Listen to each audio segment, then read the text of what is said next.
Cheers everybody, welcome back to my channel, Aldi. Dan hari ini kita akan membahas sebuah manga yang cukup rame di request di channel ini. Ya rame lah gitu, sekitar 3 orang. Dan manga itu berjudul Jagan. Wait, 1, 2, 3, 4, 5, 6. Oh, oke. Dan manga itu berjudul Jagan. Dan kita akan bahas tentang apa Jagan ini, kenapa banyak orang yang suka, dan ya apa alasan kalian mungkin untuk membaca manga ini. Dan kita akan membahas manga Jagan, dan selamat datang di Wibu Talk. Oke, disclaimer terlebih dahulu, aku baca manga ini baru 53 chapter. Jadi kalau kalian bilang, oh bang, gak gitu bang, di chapter selanjutnya di akhir chapter itu masih bagus bang, atau kalian gak setuju sama pendapatku di sini, aku ingatkan lagi, aku baru baca 50 chapter. Jadi kalau kalian punya pendapat yang lebih jauh, silahkan tinggalkan di kolom komentar untuk membahas Jagan ini. Peringatan, manga ini manga dewasa, seinen, jadi banyak adegan-adegan dewasa, gore, sadis, dan adegan dewasa lainnya. Nah, manga Jagan ini sendiri menceritakan tentang sebuah fenomena yang terjadi di kota Beppa. Intinya terjadi di kota itulah gitu, dimana suatu hari ratusan kodok itu tiba-tiba jatuh gitu, menciptakan sebuah hujan kodok. Intinya kodok-kodok itu berjatuhan. Ternyata kodok-kodok ini adalah makhluk misterius yang bisa menjadi parasit atau bisa menghinggapi tubuh manusia, masuk ke dalamnya dan menjadikan manusia itu sebagai monster. Jadi kodok-kodok ini tuh tahu gitu orang-orang mana yang punya hasrat tersembunyi, punya desire yang kuat, dan punya kayak satu hal di hatinya itu yang pengen bener-bener dia lakukan atau dia ucapkan tapi nggak terwujud gitu kan. Intinya punya keinginan yang kuat, dan mereka akan mencari orang-orang itu, dan mereka akan masuk ke tubuh orang tersebut dan menjadikan tubuh orang tersebut sebagai wadah atau sebagai tempat mereka hinggap. Dan apa yang terjadi kepada orang-orang yang dihinggapi oleh kodok ini?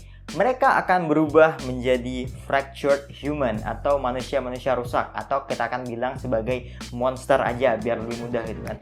Nah, mereka akan jadi monster yang merupakan representatif atau perwujudan dari desire mereka, dari hasrat mereka, dari keinginan terpendam mereka tersendiri. Setiap orang itu berbeda-beda perubahannya tergantung dari hasratnya tadi gitu. Nah, si MC kita, si Jagasaki Rintaro, juga menjadi salah satu orang yang dihinggapi oleh Friendship Frog. Tapi uniknya dia nggak hilang kendali, dia malah bisa menggunakan kekuatan secara sadar gitu. Dia bisa membentuk pistol di tangan kanannya dan menjadikan itu kayak jadi senjata bertarungnya gitu. Dan ternyata, dan setelah si Rintaro ini sadar, oh dia punya kekuatan aneh, bla bla bla bla bla bla, dia bertemu dengan Doku-chan. Dijelaskan sama Doku-chan bahwa dia itu adalah kayak pendamping. Dia pun nggak tahu, si burung itu pun nggak tahu dia itu sebenarnya apa, tapi ya dia dikasih tahu kalau tujuannya adalah ya nemenin si Rintaro ini gitu. Dan si burung ini memberikan satu tujuan gitu. Aku nggak mau menjelaskan detail tujuannya karena itu spoiler abis gitu kan, jadi aku nggak mau ngasih tahu. Jadi intinya dia ngasih tujuan kepada si Rintaro bahwa dia harus membunuh semua orang yang terinfeksi sama si kodok-kodok tadi gitu kan. Karena Rintaro itu sebenarnya bisa ngamuk juga sebenarnya gitu kan, bisa jadi makhluk yang mengamuk juga, tapi dia nggak mengamuk. Dia bisa mengendalikan dirinya itu dengan cara membunuh para kodok itu dan mengambil yang namanya dung ball, whatever, kayak aneh lah pokoknya gitu kan, kayak bola gitu dari para kodok itu, dan dia bisa kayak pecahkan, ada serbuk hitam, disedot kayak nyimeng anjir, kayak jadi intinya ketika dia menghirup bubuk itu, dia akan bisa mengendalikan dirinya dan bisa menghentikan proses perubahan di tangan kanannya agar tidak menyebar ke tubuhnya. Nah, setelah itulah si Jagasaki Rintaro akhirnya bertarung melawan para monster yang mengamuk di seluruh kotanya gitu kan. Nah, cukup kita bahas ceritanya karena mungkin cukup sampai di situ aja aku ceritain, nggak mau terlalu panjang dan terlalu detail juga ke ceritanya.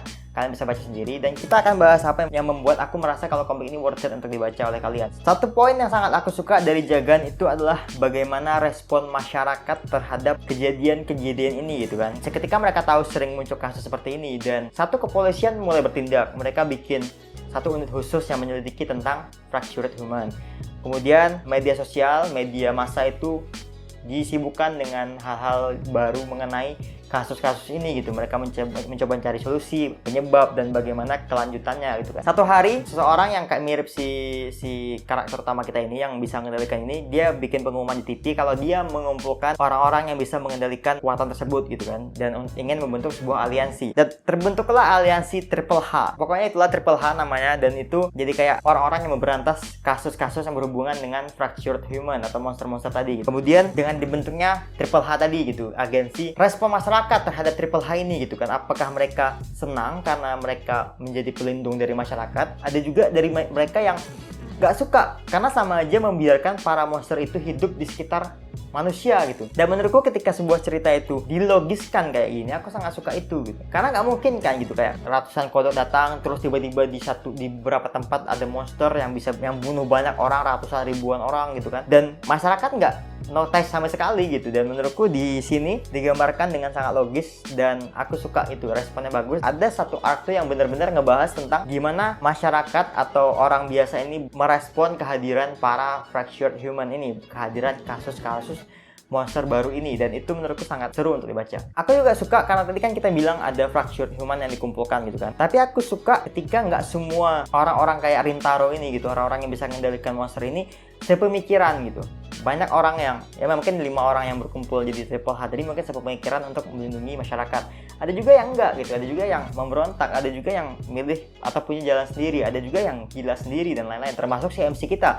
Aku suka ketika si MC kita ini yang awalnya seorang yang gak bisa diandelin, ya kayak orang Madesu lah gitu kan, kayak orang yang gak bisa apa-apa, berubah menjadi karakternya tuh di-develop dengan baik, dan dia tuh nggak naif gitu, dia tuh nggak naif untuk kayak oh, karena aku punya kekuatan ini, aku harus melindungi orang lain gitu kan. Karena dia sadar sebenarnya kekuatannya itu adalah bentuk dari hasratnya, dan dia itu bertarung karena ada tujuan yang ingin dia capai gitu kan, bukan untuk orang lain gitu kan. Walaupun dia juga sering menyelamatkan orang lain regardless ya gitu kan, tapi dia sadar kalau sebenarnya semua yang dilakukan ini karena dia punya tujuan pribadi gitu. Jadi dia nggak sepemikiran dengan para Triple H ini tadi gitu kan.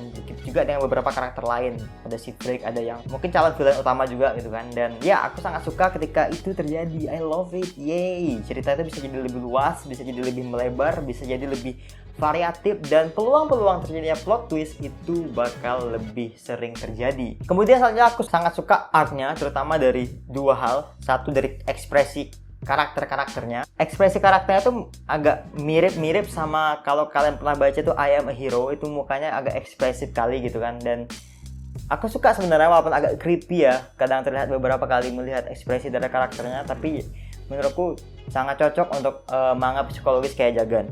Kemudian art style dari gambar monsternya, damn boy, it's so good. Gambar monsternya itu wow, it's so good gitu kan. Dan aku mikir kalau ini jadi anime bakal susah kali gitu kan, karena kemungkinan studionya bakal pakai CGI untuk ngegambarin monster-monsternya ini, dan aku nggak yakin itu bakal jadi bagus. Jadi aku sangat appreciate art style manganya, dan sangat keren menurutku dari gimana cara dia bikin monster, kreativitas si mangaka menggambarkan bagaimana dia menggambarkan desire seseorang itu menjadi perwujudannya itu menjadi monster-monster yang sesuai menurutku gitu, dan itu sangat keren.